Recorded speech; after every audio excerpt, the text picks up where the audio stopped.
رہا ہو، اور آہستہ آہستہ عائزہ کو احساس ہونے لگا کہ زبیر کے ساتھ ہونے پر روحیل کی یادیں درد نہیں دعا بننے لگی ہے۔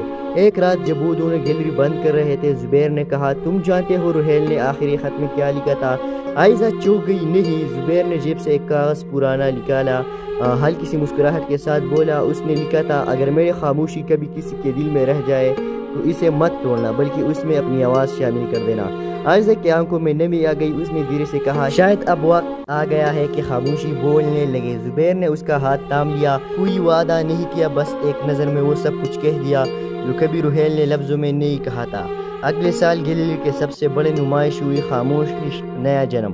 مرکزی تصویر میں عائزہ اور زبیر کھڑے تھے، ان کے درمیان ایک خالی فریم اور نیچے لکھا تھا، کچھ محبتیں ختم نہیں ہوتی، وہ اگلے روح میں جنم لیتی ہے۔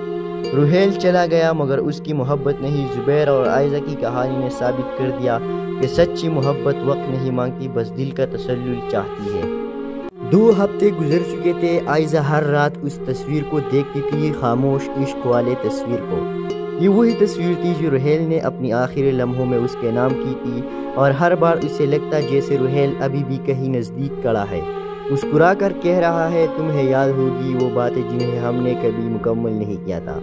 ایک دن گیلری میں روحیل کا بھائی زبیر آیا، خاموش مگر آنکھوں میں وہی چمک تھی جو کبھی روحیل کے آنکھوں میں تھی۔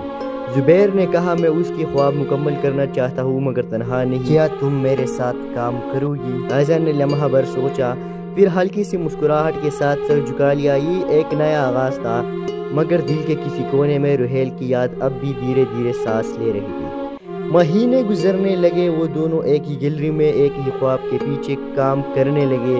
عائزہ جب کبھی کسی تصویر پر رنگ چڑھاتی، زبیر